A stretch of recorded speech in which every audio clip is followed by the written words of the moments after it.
بسم الله الرحمن الرحیم. السلام علیکم. شروع کوم په نامه د خدای چې بخښونکی مهربانه دی، رحیم، کریم، جبار، قهار ذات دی او د هیڅ یو څیز محتاج نه دی. قدرمنو اورېدونکو، غږ اورئ تاسو د شمال ریډیو 98.6 FM باجوړ، او دا مهال تاسو پروګرام اورئ د باجوړ اواز. پروګرام کې د شیخ خالد لاړخه د مینې، ورورولۍ، عجزۍ او د سیالۍ نه ډک سلامونه قبول کړئ. باجوړ اواز پروګرام دی او باجوړ اواز پروګرام فارمیټ تاسو ته معلوم دی. په دې پروګرام کې ستاسو کالز راځي، ستاسو میسجونه راځي، او تاسو چې کوم مسایلو سره مخ یې هغه مسایل مونږه ډسکس کوو. که هغه د اوبو حوالې سره وي، هغه سکول حوالې سره وي، هغه د بجلۍ حوالې سره وي، چې څومره انفراسټرکچرز دي هغه باره کې تاسو مونږ ته کالز کوئ او مونږ ځان سره نوټ کوو او بیا دغه واکمند مونږ راولو، تاسو سره یې مخامخ کوو. نن هم زمونږ سره د BISP نشونما پروګرام چې کوم د باجوړ ډسټرک نیوټریشن کوارډینیټر دی لقمان صاحب دا سره موجود دی، او دیو په علاقه کې هغه ماشومان چې کوم کمزوري وي هغو ته خوراک ورکوي فري اف کاسټ، او دغه شانته چې کومو ماشومان مورې روپۍ اخلي د بېنظیر انکم سپورټ، نو هغو ته بیا 2000 او دغه شانته 2500 3000 دغه روپۍ هم ورکوي. د دې طریقې کار څه دی، په دې باندې به هم خبرې اترې کوو. رجسټریشن اوس کېږي او که نه کېږي، تر کوم وخته پورې به روان وي دغه پروګرام، په دې ټولو باندې به نن خبرې اترې کوو. تاسو به پکې کال هم کوئ په 0942 222 433 باندې، او که ستاسو کال نه میلاویږي نو بیا موږ ته میسج هم رالیږلی شئ. رایټ میسج ته به لاړ شئ، SR لګشن فاصله خپل نوم د کلي نوم، او بیا به راولږئ په 4471 په 4471. لقمان صاحب ډېره مننه چې وخت مو راکړو، ستړي مه شئ. ډېره مهرباني شیخ علي صاحب، ستاسو ډېره مننه کوو چې موږ هم راوغوښتلو. شمال ریډیو خاص کر ستاسو چې موږ له هم ټایم راکړو او زموږ اواز تاسو زموږ ولس باجوړ عوامو ته رسوئ. مننه جي. څنګه چې ما په خپلو خبرو کې وویل چې راډیو ماشومانو ته خوراک ورکوي، هغه ماشومان چې کمزوري او د هغو عمر د 18 میاشتو نه کم وي، دغه شان تاسو روپۍ هم ورکوئ د 2000 2500 3000 روپو پورې. په دې باندې به هم خبرې اترې کوو. ډېر خلک تاسو پیژني هم، خو هغه خلک که تاسو نه پیژني نو خپل تعارف ورسره وکړئ. جی شیخ علي صاحب، زما نوم لقمان حکیم دی، د باجوړ اوسېدونکی یم، او ما چې کوم دی میټرک د قرطبه پبلک های سکول نه کړی دی، بیا مې ډګري کالج نه EPC کړی ده، بیا نیوټریشن چې کوم د هیومن نیوټریشن ما د اګریکلچر یونیورسټۍ نه کړی دی، BS مې هلته وکړو، بیا د هغه نه بعد ما MS هیومن نیوټریشن کړی. صحیح جي. او اوس باجوړ کې چې کوم BISP نشونما پروګرام دی دغه ایز ډسټرکټ نیوټریشن کوارډینیټر باندې کار کوم. صحیح. بلا محکمې راغلي دي زمونږ باجوړ ته، ځکه چې دا مرچ شوله ډېر داسې محکمې دي زمونږ خلک د هغو نه دي خبر چې د یو کار څه دی، په کوم ځای کې دفتر دی، او موږ ته کوم سهولیات راکوي. ستاسو چې کوم پروګرام دی BISP نشونما پروګرام، د دې کار څه دی، په دې پروګرام را سره خبر وکړئ. شیخ علي صاحب، اصل کې خبره دا ده زمونږ د پروګرام کار دا دی چې موږ سټنټینګ پریونشن کوو. سټنټینګ دې ته ویلی شي چې ماشوم د عمر مطابق قد کم پاتې شي، د دې پریونشن کوو، د دې مخنیوی کوو. ټیک شو. نو دې کې موږ چې کوم پروګرام نوم دی BISP نشونما پروګرام، چونکې موږ داسې اوورال کمیونټي ته ایکسس زمونږ داسې زیات نه کېږي، د دې د وجې نه موږ چې کوم BISP والا دي هغه زمونږ ټارګېټ دی، چونکې هغه ته هغه فوډ نه میلاویږي چې کوم فوډ نارمل ماشوم ته، د نارمل میډل کلاس فیملی ته یا های کلاس فیملی ته میلاویږي. هغه چې کوم دا لور کلاس دی، چې کوم BISP والا دي، خاص کر غریب خلک دي، دې ته هغه فوډ نه میلاویږي، نو په هغو زموږ ټارګېټ دی چې موږ هغه ځان سره رجسټر کړو. باجوړ کې څومره سنټرې دي؟ باجوړ کې موږ سره فی الحال اوس 8 سنټره دي. په هر تحصیل کې خپل سنټر شته دی، خو چونکې تحصیل سلارځی چا کې زموږ سره 2 سنټره دي. په اولنې سټارټ موږ د ناوګۍ نه اخیستی، او بیا مامون شو، بیا د هغه نه بعد موږ پشت کولاو کو، د هغه نه بعد بیا موږ ډیرکۍ، ارنګ شو، برنګ شو، او قذافی شو، او زموږ سره چې کوم مین هسپتال خار دی هغه کې زموږ سره سنټر دی. نو سلازور تحصیل ته 2 سنټرې ورکړي، خپلوان هم پکې ډېر دي که نه هغه آبادي سیوا ده؟ بس دا خو سروې شو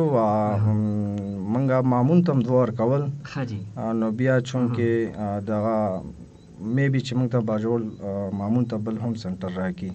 ایر یوایسته ګورو مامون 2 سنټر وي خو بیا چونکې هغه یو سنټر بیا هلته دغه نه شو امپلیمنټ نه شو. صحیح. د بی ایس پی نشونما پروګرام دا کم کم سهولیات ورکوي خلکو ته او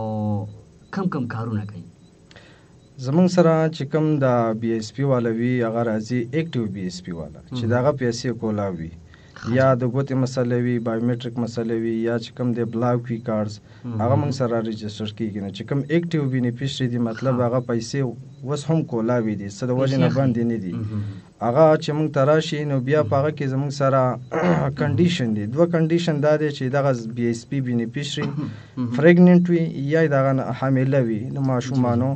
بیمار وي یا چې کوم د ماشوم می فام بی وي د 13 میاشتې کم عمر وي 13 میاشتې کم عمر پورې منګه ماشوم ځان سره رجسټر کوو او چې کوم حامله زنانه وي هغه هم موږ ځان سره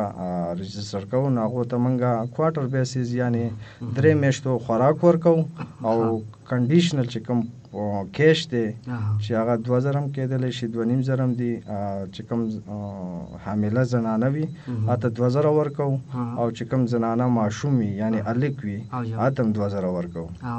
او چې دغه زنانه ماشومه وي یعنی جنۍ وي هته 2500 روپۍ ورکوو او فوډ چې کوم دی موږ د 3 میاشتو ورکوو. دا فوډ تاسو زنانه ته ورکوئ که د ماشوم ته ورکوئ؟ دا کومه زنانه چې حامله وي هغه زنانه چونکې موږ په ماشوم باندې کار کوو چې ماشوم د دغه سټنټینګ هغه چې کوم ما تاسو ته ویل چې دغه د وخت د ایج مطابق دغه هایټ چې کوم دغه دو هغه کم پاتې نشي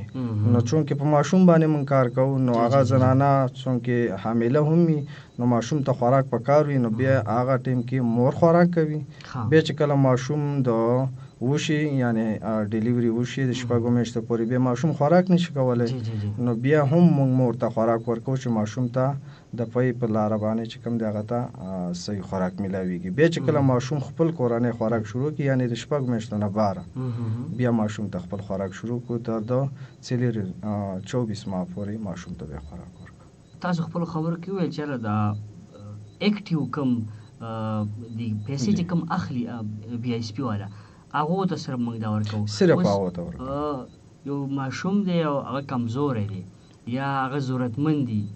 او دغه اکټیو پیسې نه دي پیسې د بنظیر نه اخلي دوی خلک به څه کوي؟ چونکې زموږ سره یو سایټ ته بل هم نیوټریشن پروګرام روان دی زیات تقریبا 10 سنټر یې هغه شته دی نو چې کوم د بی ایس پی والا نه وي او کمزوري ماشومان یې وي نو هغه هغلته ځي او ته خپل فوډ ورکوي خپل خوراک ورکوي نو چې کوم کمیونټي دا بی ایس پی والا نه وي نو هغه نیوټریشن ډپارټمنټ ته ورځي چې کوم خپل سیټ اپ دی دا یونیسف سایډ نه دی هغه له خوراک ورکوي او بی ایس پی والا موږ ته راځي. صحیح. باجوړ کې و تحصیل دي تاسو سنټري اته سنټر خو دې کې د علاقې شته چې هغه ډېر زیات لري پرتې سیمې دي لکه باټوار شو چمرکند شو یا د نور لټې پاس شو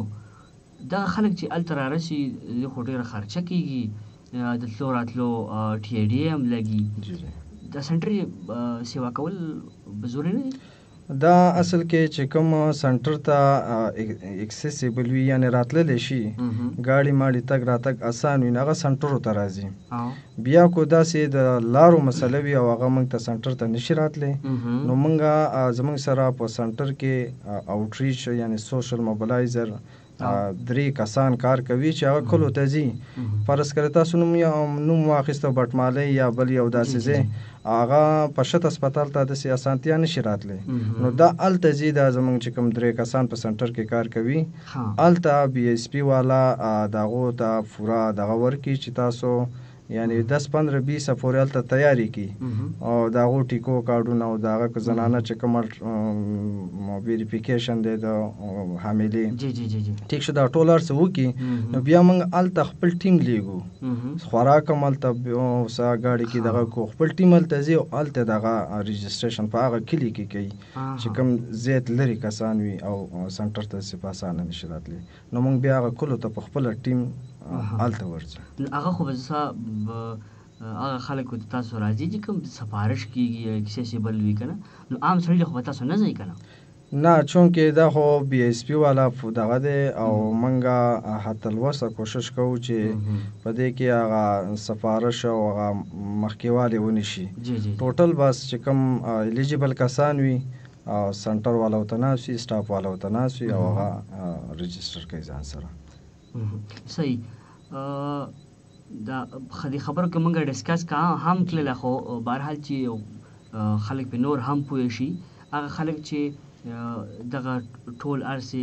اکټیو پیسې ماخلي یا ماشومان هم دغه ایج کې دي،